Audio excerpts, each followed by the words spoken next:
Well, good morning, everyone. Welcome to the Thoughts of Grace for this week, or also known as Thoughts from the Truck, for Grace Baptist Church here. We are in week 8 or 9 or 10. I've lost track of our self-imposed and sometimes government-imposed quarantine, social distancing, all of that good stuff, where we are not able to gather together as a church and appreciate the opportunities that we've had to see each other by technology.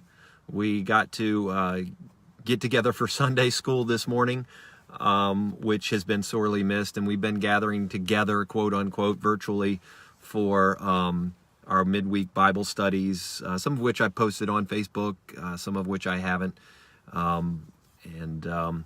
It's been good to see each other on these different forms of technology, but nothing beats getting together. And in fact, for the church to properly function, the church has to be together, because the church is not a building. The church is not an institution. The church is the people of God gathered together for public worship and for instruction and to the glory of God, the proclamation of the gospel. So we are honestly looking forward to a week or a couple weeks from now when these restrictions are lifted, and we'll be able to once again, at least outside, gather together. It might be a slow process. Maybe we'll be meeting outside and just have to socially distance while being together, but that will be greatly appreciated to be able to see each other. Thank God for all of the blessings we have here in our country, and the opportunities we have that back in the early 1900s, when they had to quarantine, they didn't have these opportunities. And we actually have some opportunities to hear the Word of God, to see each other virtually, at least on camera, and communicate with one another, opportunities that they did not have years ago. So that's been greatly appreciated. Been able to talk to people on the phone and all of that kind of good stuff. So that's been great. I'm going to do something today that I don't normally do. And this is not going to be an extended, long sermon, even like the last couple of weeks. I think it'll be probably shorter. But I'm going to talk about Mother's Day, believe it or not. I typically shy away from that, and there's reasons for that, both theological and practical. Theologically speaking, God has not commanded us as a church to celebrate Mother's Day as a congregation, and we can do it on our own or whatever, but that has not been a command by God specifically to set aside a day to celebrate mothers. And so to do that in a corporate worship form kind of imposes that on people. And it's mostly an American holiday, so for us to function within the church worldwide and throughout all of history, it's not something we emphasize within our worship service. That being said, you can celebrate Mother's Day as a family, you can celebrate Mother's Day as individuals, and all of that kind of stuff. Never had any problem with that. We just never did it as a church while we were meeting together.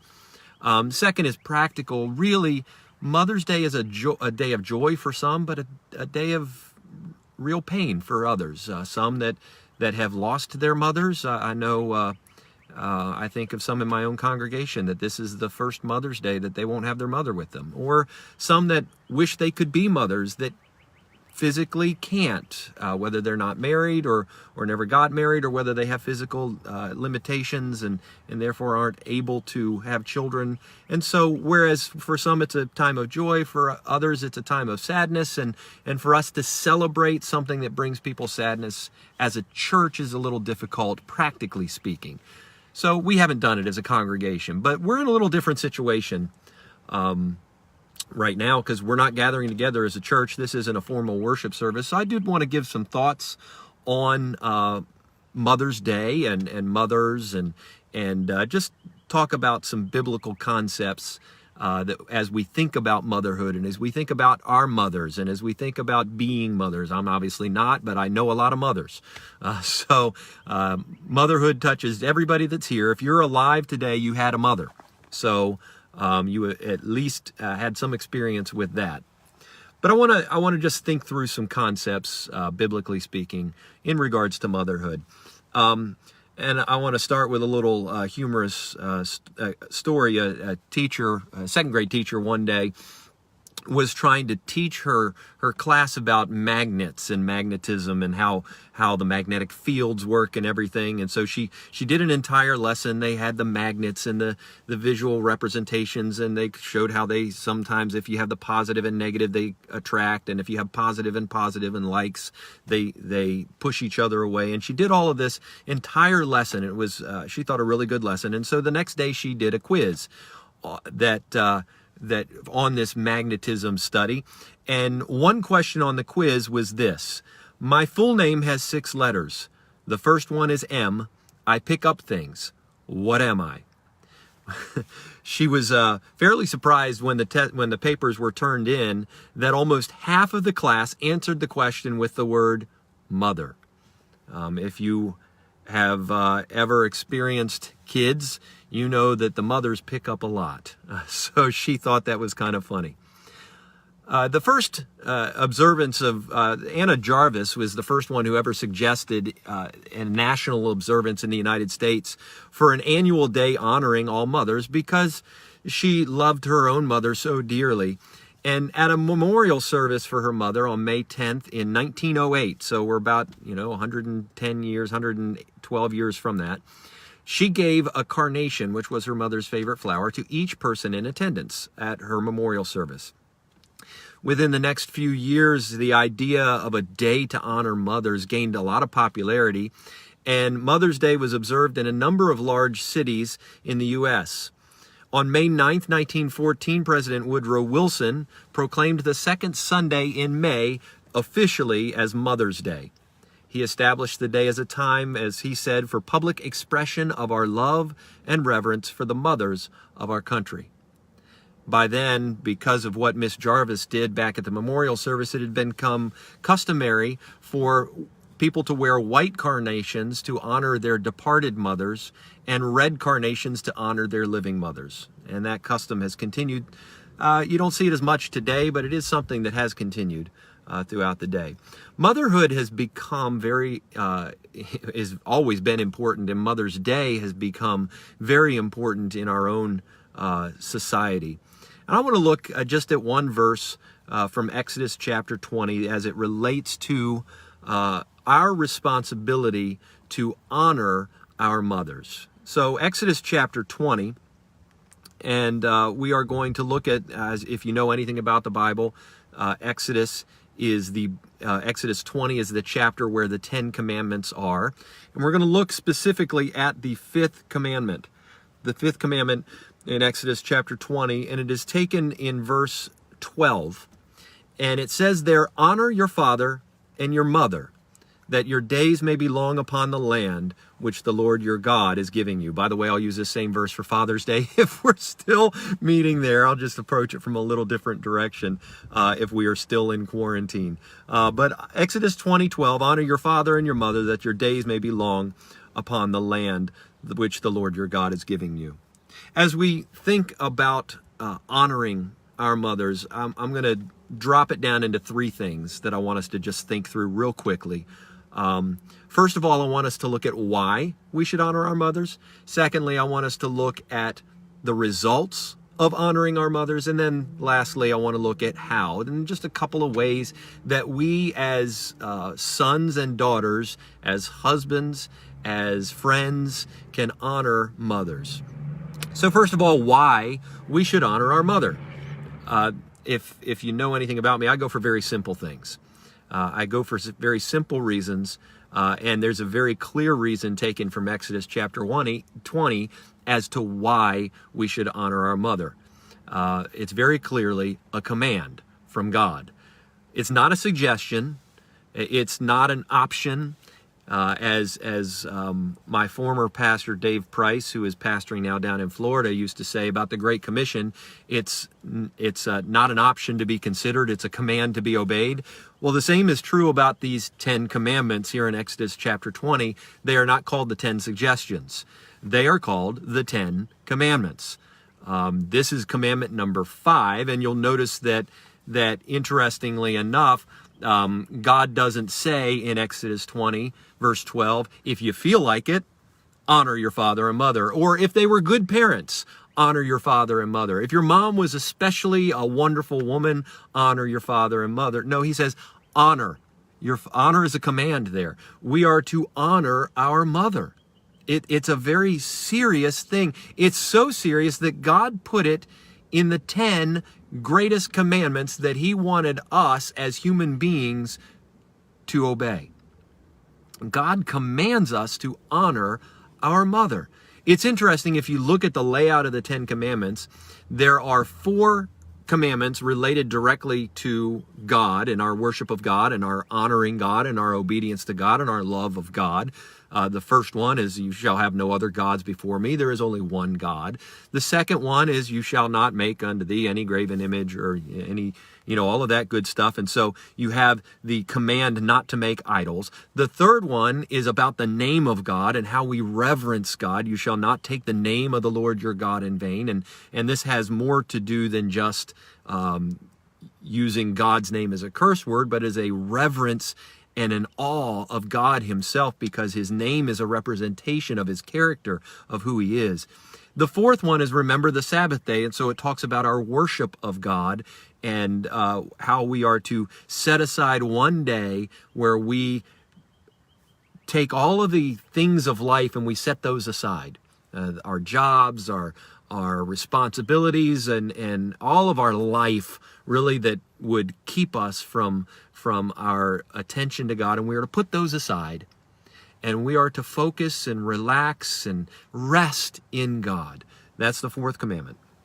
All of those 4 relate directly to our responsibility to God, our vertical responsibility directly to God, how we are to submit ourselves to him and honor him and reverence him and relate to him. The next grouping of commandments, commandment 5 through 10, are horizontal commandments, how we are to relate to other people. And the very first one on the list is how we are to put ourselves under the authority and reverence our parents. How we are to respond to the authority that God has placed directly over us. And so the reformers rightly saw this command packaged in this command, not just a command to submit to the authority of our parents, but a pattern for our submission to all authority that God has placed over us. And our honoring of our father and our mother, specifically, as we're looking at this way, is a direct command of God, second only to our honoring of him. Did you catch that? The first grouping of commandments are our reverence and our honor and our submission to God. And the next commandment, the next sphere of authority to which we are to submit and to honor and to reverence, is our parents, our mother. And so we are to honor our mother because God clearly commands it. And it's not as if this is the first time that's been commanded or the last time it'll be commanded. You see it throughout the text of the Old Testament. In fact, there was a very specific law that stated that if children did not honor their parents and they were dishonoring to their parents, they were actually to be taken outside the city and stoned. Now, we don't have any record of that actually ever happening, because I can't imagine a parent wanting that to happen. But it was a very sincere, severe command of God that he took seriously. In Ephesians chapter 6, probably the second most well-known reference to this command, Paul quotes this command in our relationship to our parents. He says, honor your father and mother. So after telling husbands to love their wives, wives to submit their husbands, the next command is, children, obey your parents. And then he quotes this passage and says, honor your father and mother, which is the first commandment with promise.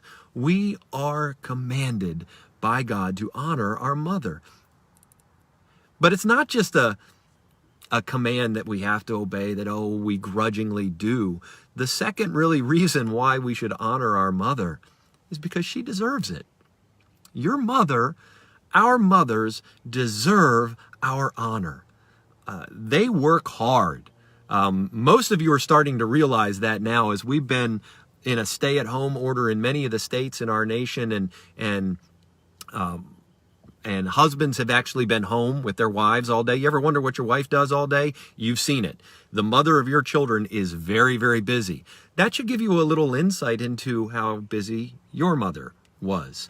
I know My wife used to watch kids as well as our own kids for a long time, and there were many days that she did not get to use the bathroom alone. Kids are always knocking on the door, and you never get downtime as a mother. Mothers deserve our honor because of the effort they put into it, because of the position they have as being responsible for raising children, for ordering the household, for dealing with all of the issues of life that they deal with. In fact, Proverbs 31, in talking about the ideal woman, as many people have seen it, talk about this woman who is a mother and say that her children rise up and call her blessed. Her husband also, and he praises her. The reality is that a mother deserves honor. So God commands it, but also we have the privilege of honoring our mother and giving her what she deserves. We as children, we as husbands, we as people, as daughters, as church members, as Americans, we ought to honor mothers and honor motherhood because they deserve it. Now, what does it mean to honor? Well, John MacArthur, in talking about this word honor, says this. He says it comes from the verb timao, which means to value at a high price. In other words, you are to value your mother, to put a high price on her. In other words, realize just how valuable your mother is to you. Children, understand how great a treasure you have in a mother. Well, that's two reasons. I could go on for more, but I think two is good enough to start with.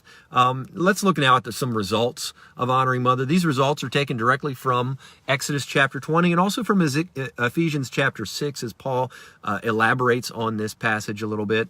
The first result that we see from honoring our mother is that we will have a better quality of life. Back in Exodus chapter 20, he says that we are to honor our father and mother, honor your father and mother, that your days may be long upon the land which the Lord your God is giving you. Now, when Paul elaborates on this a little bit more in Ephesians chapter 6, verse 3, after quoting honor your father and mother, which is the first commandment with promise, he says, in verse 3, he says, then the first thing he says is that it may be well with you. In other words, your quality of life is directly related to the honor and respect that you give to your mom.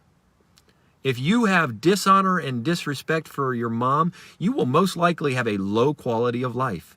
Whether it's as a kid or as an adult, as a parent yourself, if you have not treated your mother with honor and respect, you will have a low quality of life. The corollary is true. If you spend your life, if you spend yourself honoring your mother, honoring the person who gave herself to raise you, your quality of life will be better. Your quality of life will be great. The second thing Paul says is that you'll have a longer life. And this is just a truism. Now, as we look at these kinds of things, these quality of life and quantity of life, he says that in the second phrase that you may live long on the earth, which is almost a direct quotation from Exodus 20.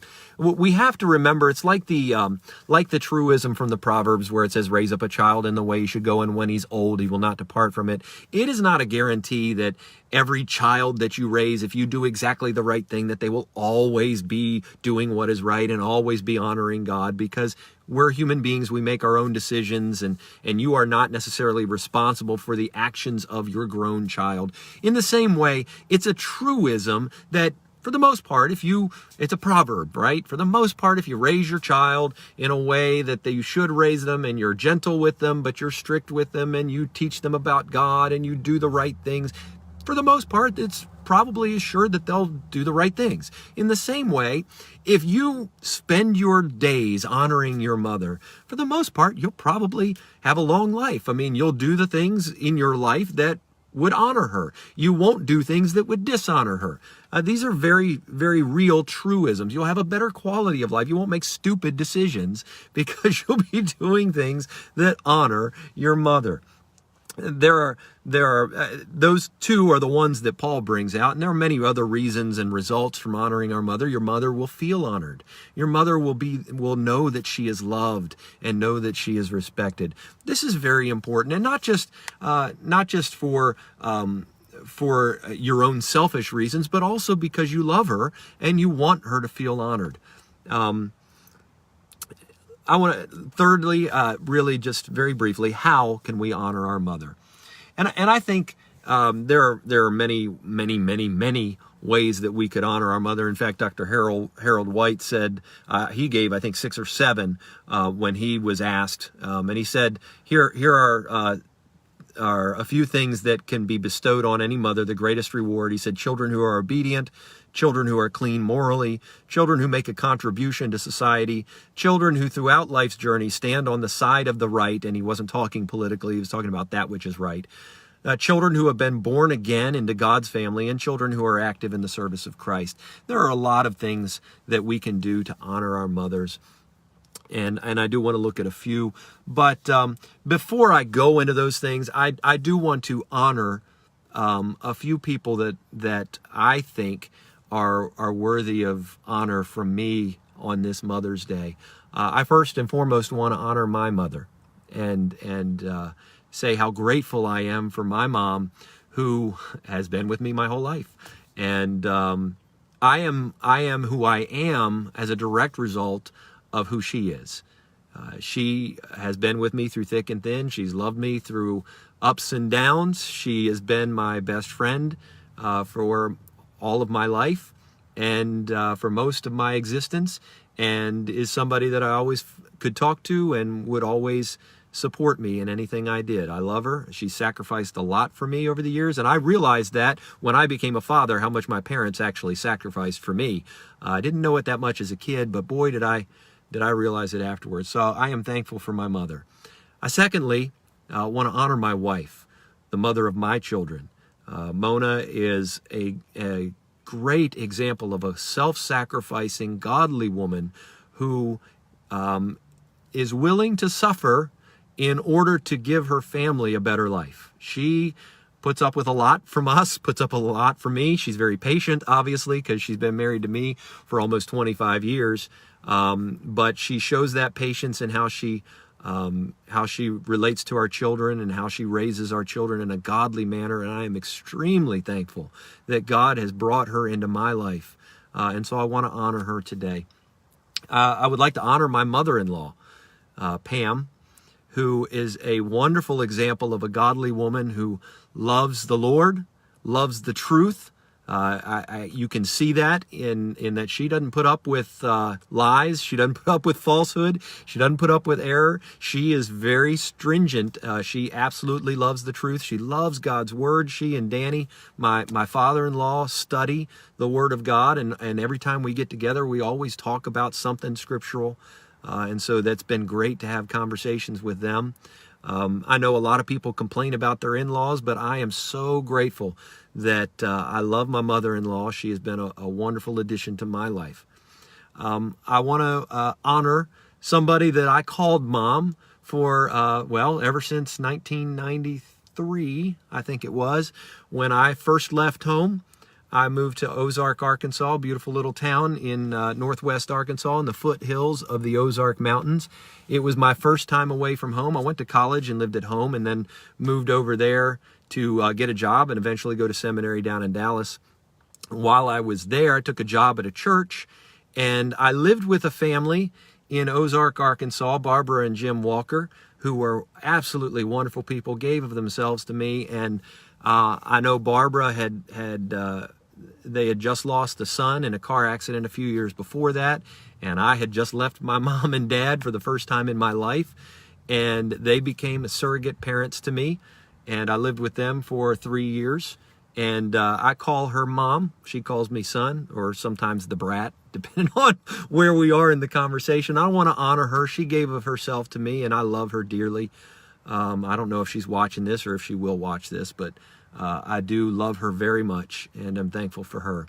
And it's great to be able to say those things, and important to be able to honor those who have been a part of your life, those who have been moms in your life, whether they were your physical mom or whether they were a surrogate mom or whether they were an adoptive mom or whether they were your stepmom or whether they were your mother-in-law, those who have been involved with you in that capacity, whether it's your wife or your mom, or it's very important to be able to say those kinds of things to let them know that you love them. It's even more important, though, to do things that honor them. And so I do want to close just with a few thoughts on how we can honor our mothers. The first one is obviously from a biblical perspective of a young child or even an older child as you're growing up, and that's to obey your mother. The first way to honor is obedience. You honor God primarily by lovingly obeying Him, and in the same way, you honor your mother primarily by lovingly obeying her. In Proverbs chapter 1, verse 8, Solomon, in writing down some things his dad told him and things he's passing on to his son, says this: "My son, hear the instruction of your father, and do not forsake the law of your mother." Now, it's important to understand here, as Solomon is writing this, he's writing not necessarily to a little kid, but to an older child, and saying, don't walk away from the commandments that your mother gave you, the law, the instruction, the teaching that your mother has given you. Don't turn your back on that. Continue in that. Keep following that. Again, in chapter 30, he writes this: "The eye that mocks his father and scorns obedience to his mother, the ravens of the valley will pick it out, and the young eagles will eat it." Now, that's pretty serious there. And the idea is that if you dishonor your parents by disobeying them, you are going to put yourself in a place that is dangerous. And so you are going to really struggle with life. And so you should obey your mother. Very simply put, obey your mother. Now, obviously, as you grow older and you become an adult, your relationship with your mother changes in a way that you are not under the specific authority of her to tell you what to do, and have to absolutely obey her. But you should honor her by following her instruction and continuing to be an obedient child, son, or daughter of your mother. Secondly, and this would come more as you grow older as well, respect your mother. Respect your mother. Your mother's not stupid. Your mother's not an idiot. She may have grown up in a different time from you and may not understand technology like you do, may not understand all the things we have nowadays and all of that. She may have come from a different time period. I know I had the privilege of knowing not only my grandmother, but my great-grandmother, who was obviously the mother of my grandfather and all of this. And the things that she was born in 1898. What a wonderful privilege I had of growing up with somebody who was born in the 1800s. And her life experience was completely different from mine. She experienced the Spanish flu in the early 1900s, 1918. She experienced the stock market crash. She experienced not ever driving a car. She never drove a car in her life, not once. She didn't have a driver's license. And so she had a world that was different from mine. And that does not mean that I should disrespect her. Just because she didn't understand the internet. And in fact, there was no internet when she passed away. It hadn't been invented yet. It was still in its infancy stage in the government. Just because she never experienced that doesn't mean that she's any dumber than anybody else. We're called to respect our mother. Proverbs 23 says, "Listen to your father who beget you, and do not despise your mother when she is old." Now, my mom's not old yet. She's older, but she's not old. And as she gets older, I need to remember, and we all need to remember, that we need to respect our parents. We need to respect our mother and not despise that that they are older and cannot care for themselves, or that they don't know as much as we think we know. Trust me, with long life comes a lot of knowledge and a lot of wisdom. We are to show them respect. Lastly, Thirdly, I've got one more after this. Take care of your mother. Take care of your mother. There was a situation that Jesus brings up in Matthew 15 when talking about the Pharisees, and he actually references Exodus 20 in slamming the Pharisees here, saying, God commanded, honor your father and mother, and he who curses father and mother, let him be put to death. But you, Pharisees, say, whoever says to his father or mother, whatever is profit you might have received from me as a gift to God. In other words, the Pharisees had taken a lot of their possessions and they dedicated them to God in order to be able to use them on themselves because they were in God's employ, quote unquote, and not have to care for their parents. And Jesus slams them for that, basically telling them that part of the commandment to honor your father and mother is that when they get older and cannot care for themselves, that's your responsibility. Because they cared for you as a child, you are to then turn around and care for them when you are an adult and they can't care for themselves. What goes around comes around, right? They took care of you, you now take care of them. And so as your mother gets into her later stages in life, you are to care for her. You are to love her and serve her as she loved you and served you when you couldn't care for yourself. You are to care for her. And lastly, getting back to what I was actually doing earlier when I was talking about my mom and my wife and my mother-in-law and Barbara mom, we are to compliment our mother, to say good things about her, to honor her with our words. We are to talk well, speak well of our mothers.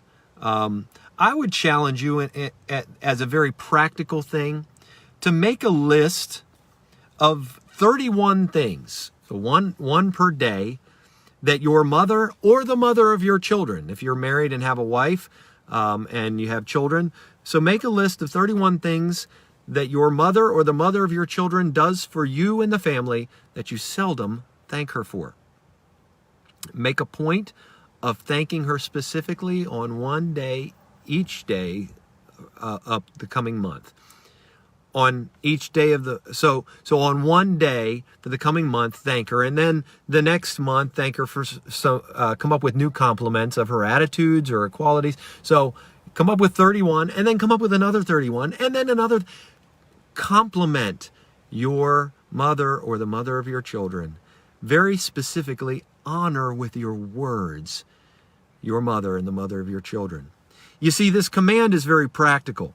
Honor your father and your mother, that your days may be long on the earth. As we consider Mother's Day, I want you to think, with everything going on around you, how important your mother is to you, and find specific ways that you can honor her today. God bless you, and I hope you have a great Mother's Day. Happy Mother's Day to all the mothers out there. We love you. We are thankful for you, and I pray that you have a wonderful day, and we hope to get back together with everybody soon. God bless.